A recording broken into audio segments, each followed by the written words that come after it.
Welcome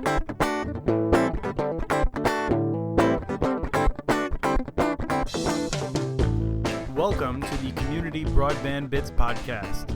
I'm Christopher Mitchell with the Institute for Local Self-Reliance and the editor of muninetworks.org. For the 9th episode of our show, we are excited to discuss a new model in building a community fiber network. The East Central Vermont Fiber Network is bootstrapping their own network, funding the effort with money raised within the community. This is a unique and fascinating example of how rural towns can pull together and solve their own problems locally. Leslie Nulty is the project coordinator for ECFiber. She will walk us through some of their history and how they are financing their fiber network. I've known some of the people working on this project for many years and have long appreciated their transparency and willingness to share the proverbial secret sauce with anyone who asks. Here is my interview with Leslie. Leslie, thank you for joining us on the Community Broadband Bits podcast. We're excited to learn more about Vermont. Thanks for having me. Absolutely. You're involved with a project commonly called ECFiber. Can you tell me about that project? The full name is actually East Central Vermont Community Fiber Optic Network. The name sort of puts us on the map. We're pretty much in the center of Vermont. For those who know the geography, the Green Mountains run north-south. It's a ridge through the center of the state, and we're on the east side and encompass 23 towns between the eastern slope of the Green Mountains over to the Connecticut River, which is the border with New Hampshire.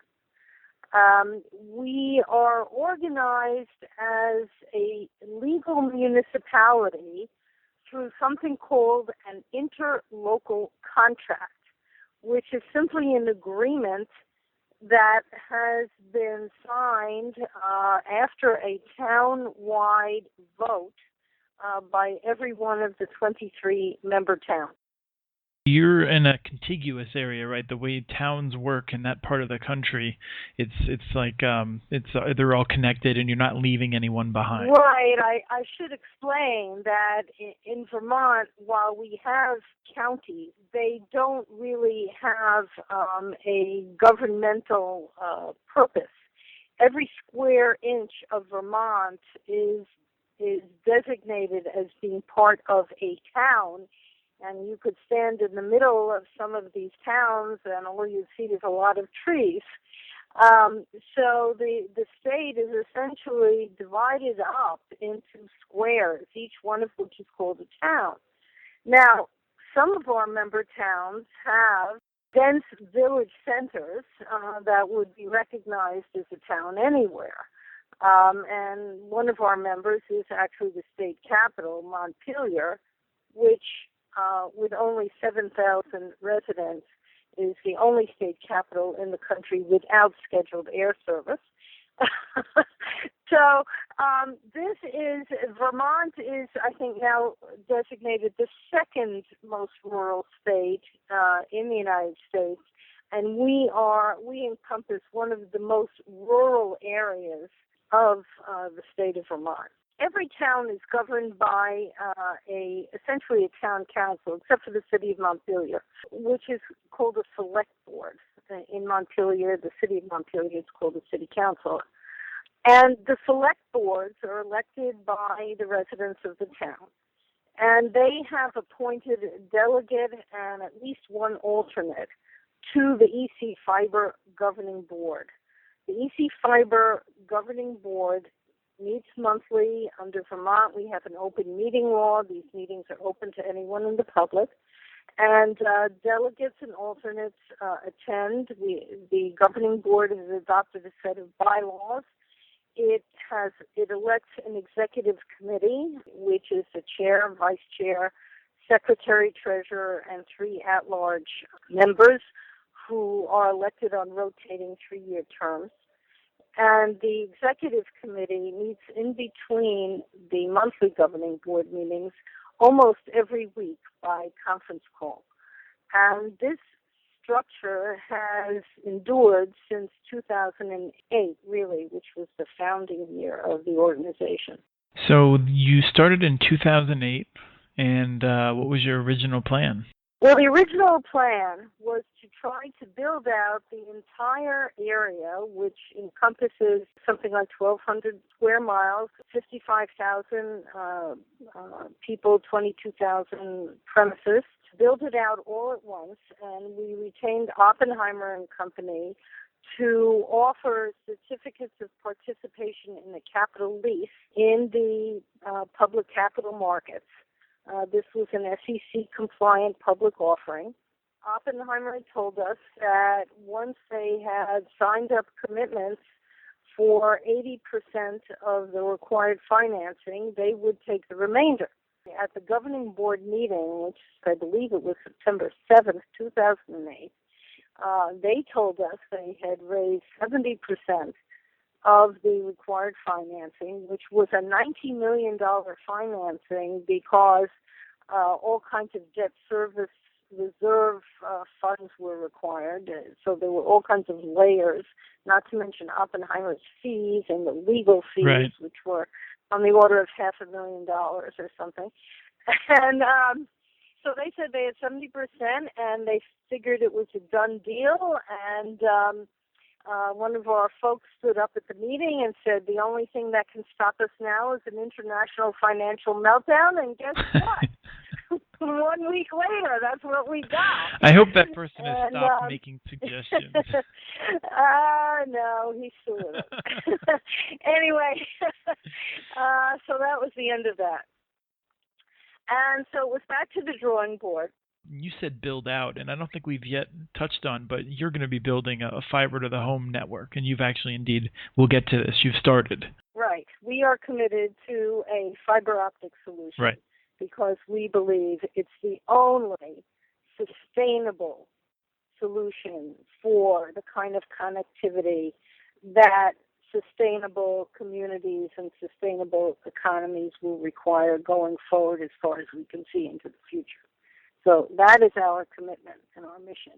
And our mission is to have a universal network that is also open access, so that we reach every single every business, every civic institution, every household throughout this very rural area.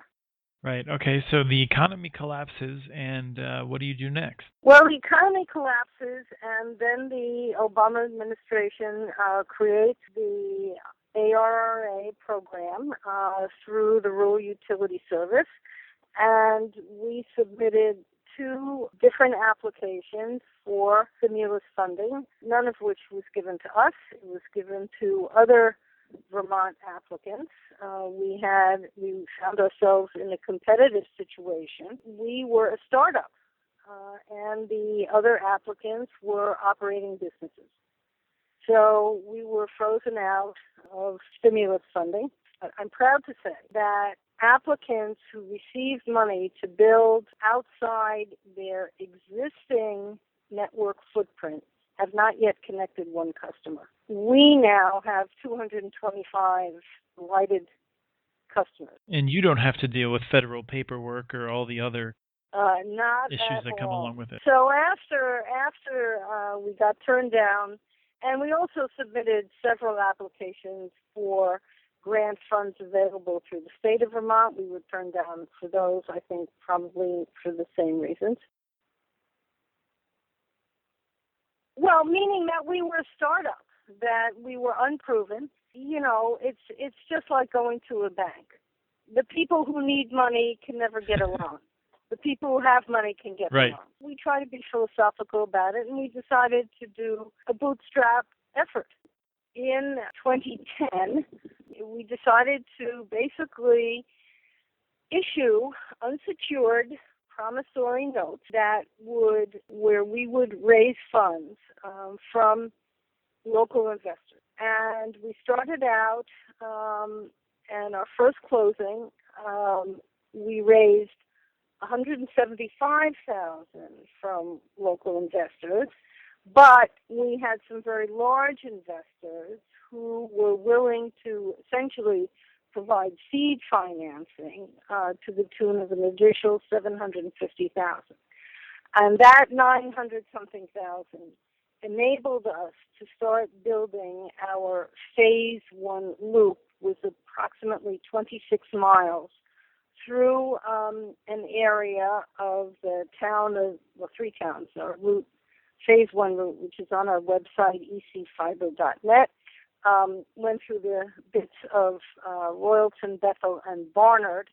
And the town of Barnard, Vermont, was a place where almost everyone's been on dial-up.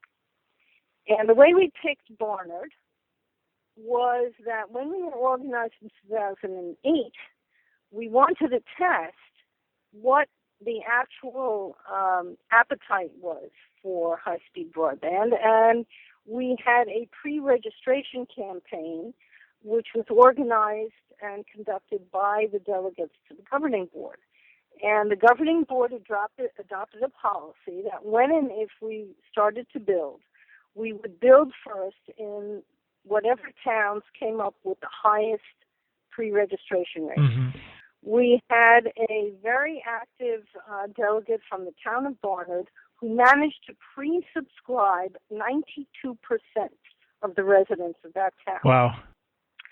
So we knew we had to build Barnard. We had to start our building. Right. And when you started, the original plan, I believe, was to offer television, telephone, and access to the internet, right? And then you scaled that back a little bit when you began the bootstrapping. Yes. When the COPS offering, the public offering, failed, we knew we had to skinny down the network in terms of engineering design, and we had to drop the idea of video. And by that time, we began to see that people were beginning to get video over the internet in any event. So we just offer internet, and we resell a VoIP telephone service. Our internet cost is high because there's volume pricing on access to the cloud, and we have a very small subscriber base right now.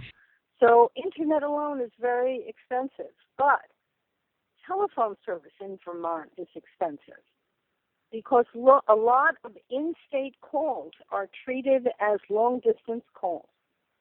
So when we can offer a telephone service that has unlimited long-distance calling in the U.S., that is extremely valuable and cost-effective to people here. And so we have about in excess of, I believe, 50% of our subscribers are taking both internet and phone. We now offer 3 tiers. When we started out, 3 tiers of internet. We started out with 5, 7, and 10 megabits per second.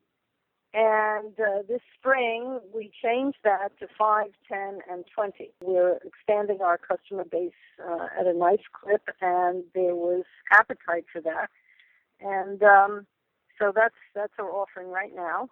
And it happens to be one of the best in Vermont. What is your financing mechanism precisely? Maybe you can just walk us through the latest round was just closed, how it works. We basically issue a piece of paper, which is a promissory note, which says we will pay you principal and tax-exempt interest. Now, that's important because we're a municipality. Our interest is tax-exempt at state and federal levels. And we will pay you, the note has a face value of 7% tax-exempt interest, paid back P&I over 15 years. Now, we ask for a 1-year holiday because it takes us a year before we have a revenue stream from the infrastructure that we build with the promissory note. Right. And so that comes out at an effective interest rate of 6%. We offer these units we offer the notes in units of 2,500. People can buy as many as they wish. The median, so half of our investors have invested $5,000 or less. Okay. So we have many, many small investors, and then we have some larger investors. We we have found that the most effective way to do this, and this has all been by trial and error, is that once people see their neighbors getting the service or seeing our trucks on the road, they get all excited and say, what's it going to take for you to get to me? Mm-hmm. And we say, well, it costs us on average in the neighborhood of $25,000 to build a mile and connect 6 customers along that mile. We need 6 per mile to make this work financially, 6 customers per mile to make this work financially. Okay. So what some people don't understand is this arithmetic. You can build in a sparsely populated area that only has 6 premises per mile if all 6 will subscribe. Right. Or you can build where there's 18 per mile and only get a 30% take rate, and you're still okay. While in the industry there's a lot of discussion about quote-unquote take rates, we've decided that that is really not the useful metric for us. What we need to look at is subscribers per mile, irrespective of what the density might be. And I should add, in our region, to whatever averages are worth, that if you take out the larger towns which have denser town centers, the typical density is somewhere at 12 to 14 premises per mile. You know, and we estimate right now in the rural areas where we've built, because we have to go through a town center in order to get to Barnard, and that town center is served by both DSL and Comcast. Mm-hmm. And we don't market there, but there's a couple of miles we have to get through. But once we're through there, we estimate our take rate is in excess of 70%. That's sort of at odds with what we're told by Washington, D.C. policymakers and what many people in state capitals seem to believe, which is that the only thing lacking in rural areas is a willingness or an understanding of why broadband's important. That's not been your experience. There was a wonderful little piece many years ago that unfortunately we don't have the footage, that Vermont Public Television did, interviewing a typical Vermont rural business. And this is typical of any American rural business, which is a guy who repairs small engines like chainsaws or tillers or lawn tractors and that sort of thing. This is such a typical rural business, if you will. And this guy was saying, I can't do my business without high-speed connectivity because I cannot get exploded diagrams on paper anymore. Everything is online. I can't order parts unless I have an exploded diagram, and I'm dealing with hundreds of different kinds of machines. And everything is only available on the web. You know, he can be sitting there for hours and time out before he can get through. Now what happens is that people for whom connectivity is vital sign up for satellite connectivity. And it drives them nuts. It's very expensive. It's unreliable. If you live in a place like Vermont where you have severe winter weather, your satellite connection is out half the time. You cannot run a business that way. And that's at the most simple level of a typical rural business. What we have found in our limited build so far is a much higher proportion of business subscribers than our business plan ever expected. We are finding that there are graphic artists, videographers, medical practitioners who need to do professional training online, a whole host of business, economic uses and applications. And even leaving that aside, when we just started to build, we were getting emails from people saying, please get to me soon. My middle school children cannot do their homework without adequate access to the internet. So you find that there's a lot of people that have a desire, they just don't have a good option.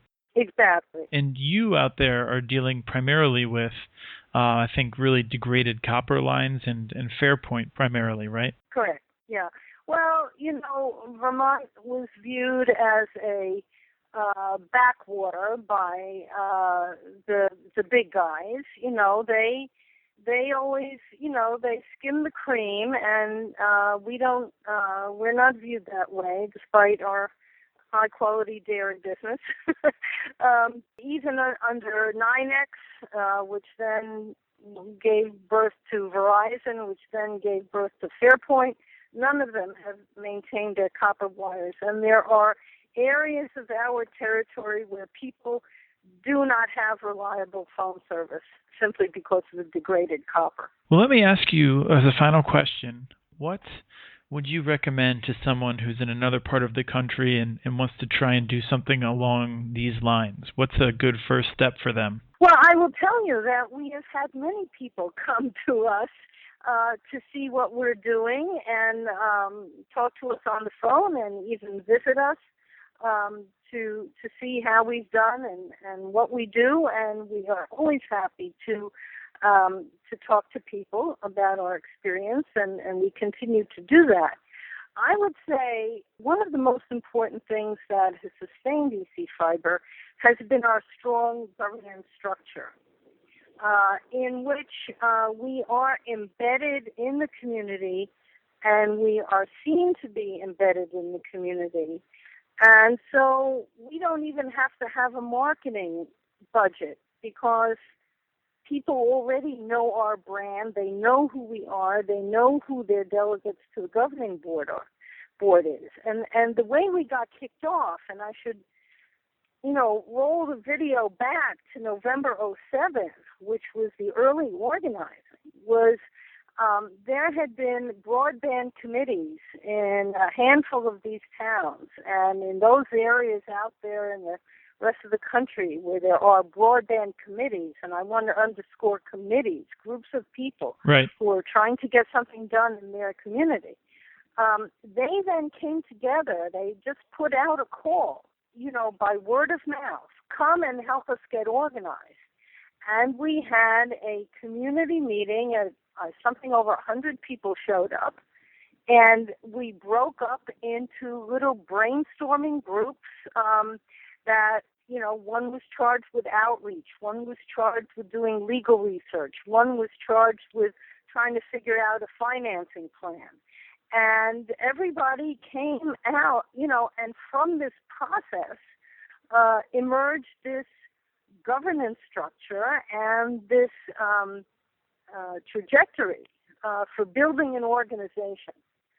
I know that there are places where people have tried to jump in to initiate a broadband effort without doing this work first. And I think that makes everything that much harder. So I would put a lot of emphasis into that early organizing. Is there anything else that we should know about ECFiber before we end the discussion? When we were applying for stimulus money, we found that our interlocal contract, which, by the way, there are similar kinds of legal entities in other states that permit that kind of agreement between municipalities. We found that it was not legally strong enough to do the application and the legal work involved with getting a government grant. And so the interlocal contract created a wholly owned subsidiary that is a limited liability company, an LLC. Okay. And it's the LLC that issues the promissory note. Separately, the interlocal contract of 23 towns is an awkward entity for running a fiber optic network. I mean, 23 towns in the middle of Vermont, where do they find the technical capacity to design, build, and run fiber optic network. Mm-hmm. Well, we were very fortunate here in that in the early 90s, a group of Dartmouth College alumni had formed a nonprofit known as ValleyNet that brought dial-up service to what's called the Upper Connecticut Valley. And ValleyNet is a 501c3 with a bunch of, with a board that had some technical capacity to it, a technical experience. When dial-up became a commodity, ValleyNet sold that business to a for-profit company known as SovereignNet.